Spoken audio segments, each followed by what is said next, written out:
Welcome to the Deep Dive.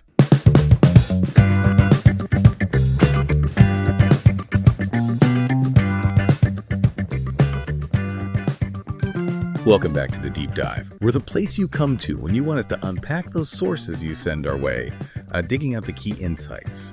Today we've got a really interesting, and I have to say, sometimes pretty raw set of sources.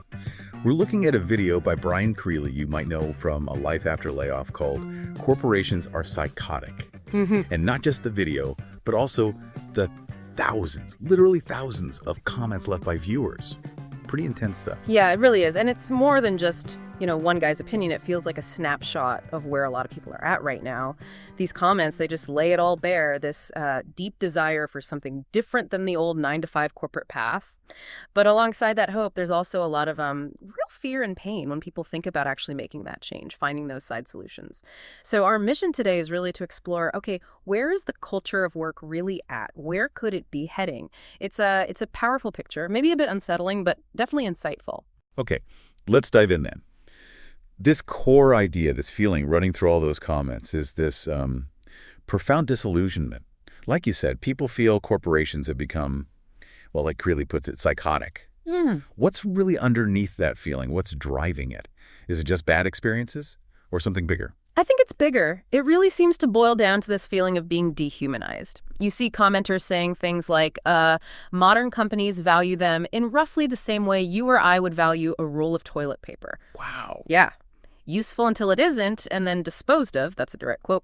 Someone else added that companies now see employees purely as expenses, not investments. Expenses to be managed, yeah. Exactly. So this profits over people thing, it's not just a slogan. People feel it.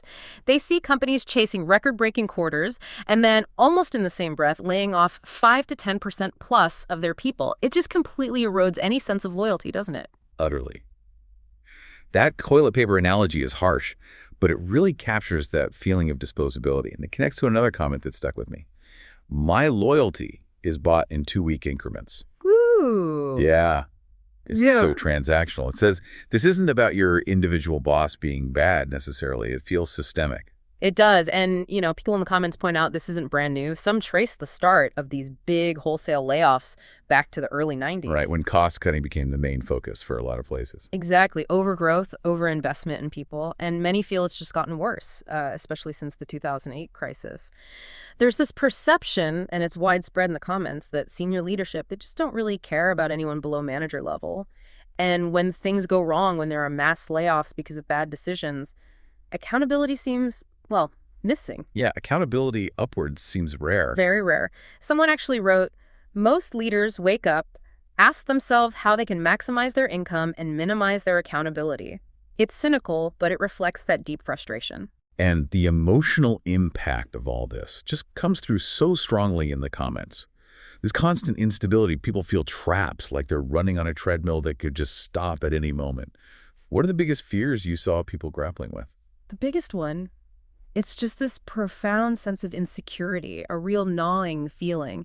You see comments like, there are no careers anymore, just a succession of increasingly crappy jobs. That's bleak. It is. And it leads to this fear, this need to be constantly job hunting, a perpetual state of job hunting, someone called it, even right after you start a new job. Imagine the mental energy that takes. Exactly. And it hits different groups differently, too. Older workers feel like they have a target on their back. Yeah, worried about being replaced by someone younger, cheaper.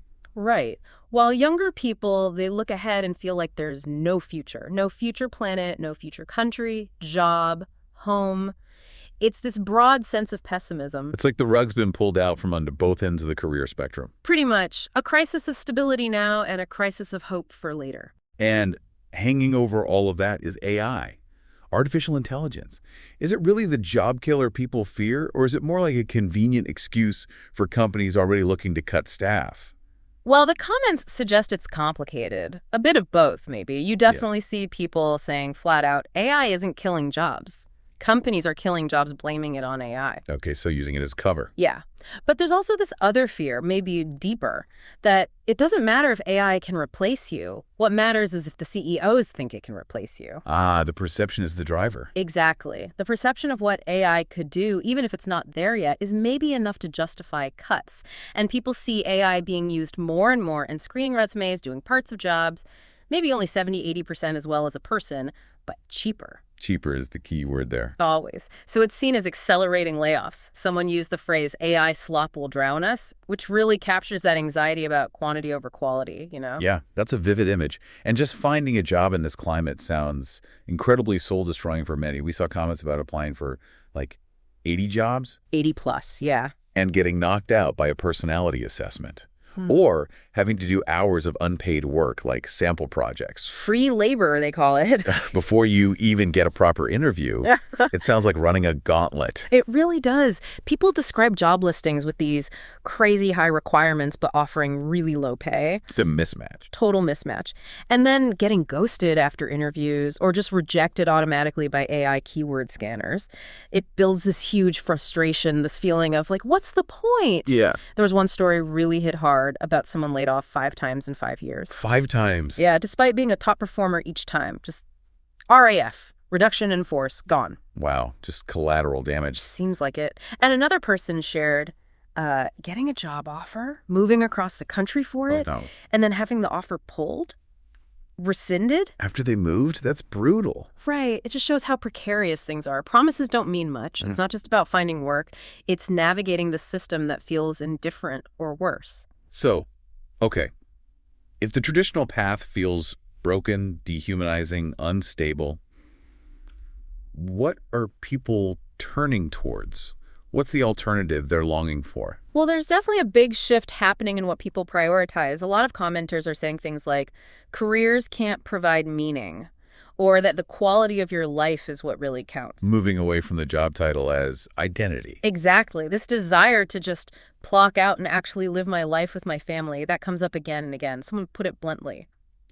They only work now to make enough money to not have to worry about money. All the climbing, the titles, a meaningless existence. So less ambition in the old sense, more focus on life outside work. Yeah, and that disillusionment, it's pushing people towards wanting more control, more self-determination. Which makes total sense, right? If you feel you can't rely on a company, maybe you rely on yourself instead. Is that why entrepreneurship and self-employment seem to be such a big theme? Oh, absolutely. It's huge in the comments. This idea of the only way to win is not to play the corporate game. People talk about leaving the psychotic, abusive, modern-day slavery strong words, but that's the feeling. Yeah. So you see folks saying they're rolling the dice with their own startup or trying to become capital themselves, building their own skills, their own brand. Like creating leverage outside the 9-to-5 structure. Precisely. And there's also this appreciation for small shops, you know, local businesses where maybe you're treated more like a human. A sense of community there, maybe. Could be. Even the whole gigification thing. This move to short-term contracts, freelance work. Which has its own downsides, obviously. For sure. It can be exhausting, precarious in its own way. Yeah. But some see it as a path, maybe a reluctant one, to operating like a free agent mercenary. Taking gigs on your own terms, essentially. Yeah. It's not perfect, but it offers a kind of control over your time and who you work for that the traditional setup often doesn't. Interesting reframe. What about other alternatives, like, say, the skilled trades? Are people seeing that as a safe haven? There's some talk about it, yeah. People suggesting trades might be safe from automation for quite a long time. Makes sense. Physically doing things. Right.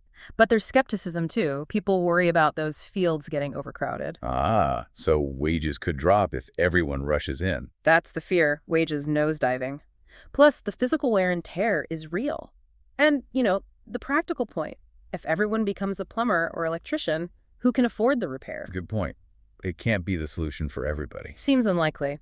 So beyond starting a business or learning a trade, you see people contemplating even bigger changes.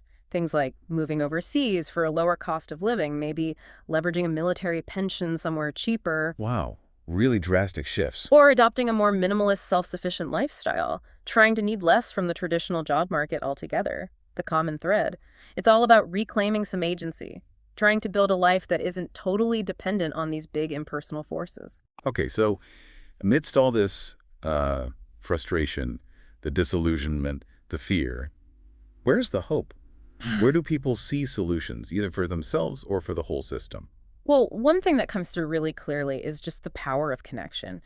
Knowing you're not alone. People said the video itself, just hearing someone articulate these feelings, provided a lot of value. Just that validation. Telling scene, basically. Exactly. But beyond that individual coping, There are definitely calls for bigger systemic changes. Lots of talk about ending at-will employment, that doctrine where you can be fired for almost any reason. Right, which is standard in the U.S., but not most other developed countries. Precisely. People are asking for more robust labor laws, like elsewhere, more regulation of private equity, which gets blamed for a lot of ruthless cost-cutting. The asset stripping kind of model. Yeah, and bringing back unions, a real push to restore the balance between workers and companies. Some even suggest changing the legal purpose of corporations away from just serving shareholders towards serving stakeholders, employees, communities included. That would be a fundamental shift. Huge. And what about more immediate support?